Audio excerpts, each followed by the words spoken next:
Good morning guys, this is Discarding Kuya Bibot. Ngayon yung video natin guys ay ang ating printer na ginagamit sa ating business. Ito ay L805 Epson. Ay, so ngayon kasi nawalan siya ng power. Ngayon nilagyan ko siya nitong button niya. Baka kasi yun yung problema.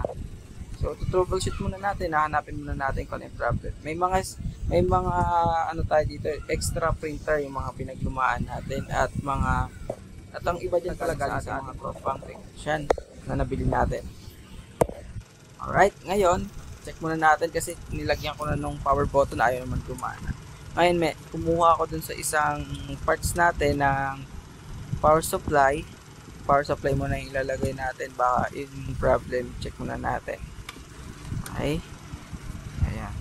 So, kung meron kayong mga sirang printer din, itabi nyo yan kasi napaka-importante pala nito mga parts na to. Power on muna natin kasi pwedeng yun yung problem. Ayan. Ay, wala talagang power. Okay, try na natin palitan ng board kasi hindi naman tayo nag-repair ng board. Ayan. Nakita nyo na may nakasulat na fuse jump. So na-jump ko na yung board niyan kasi wala siyang ink. Pwede yun yung problem ng board na. Hindi tayo repair. Palit-palit lang gano'n. Ayan. Check nyo na rin guys yung pag-aalis ng mga connector niya, yung mga wire connector niya. Ayan. Kung hindi kayo sure, picturean nyo muna kasi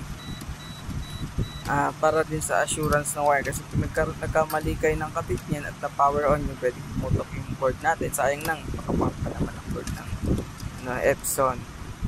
Okay. Ayan. Ito yung board niya, medyo nabasa na rin kasi yan matagal na rin kasi itong ating printer at second hand lang natin siya nabili. Oo. Ayan, palitan na natin ng dati nating board. Ginagamit ko na din yan dati pa. Tinabi ko lang dahil nga sira na yung head ng printer natin. Yun na nga. Ang parts out na rin. Ayan, mapapakinabangan ko na. So ayan. Ganun ulit kung saan natin tinanggal yung mga connector, ganun din natin ibabalik. Mapapansin nyo naman yan dyan eh. Ayan. Yung ikakabit muna natin dito yung para sa power on button niya. Ayan.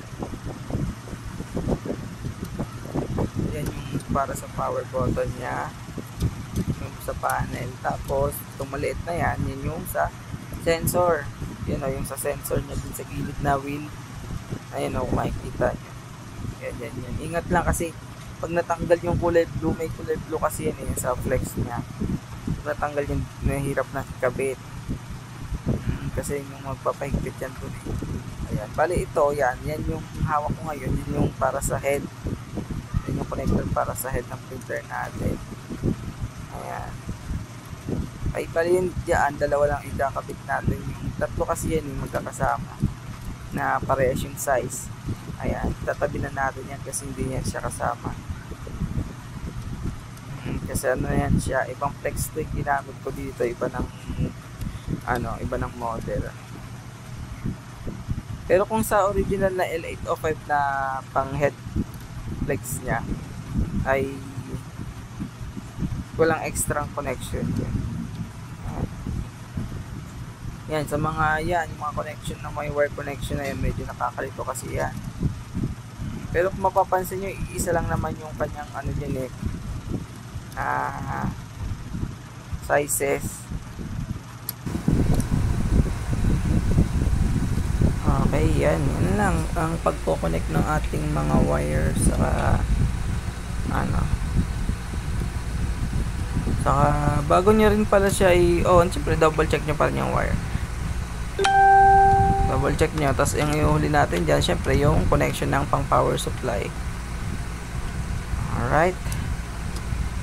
Okay, check na natin, power on na natin kung mag-on siya. Ay, itong printer natin ay L805.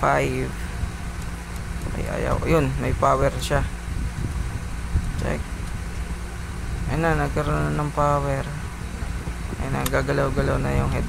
Una kasi wala talaga siyang power eh. Diba? So, pwedeng board ang problem natin.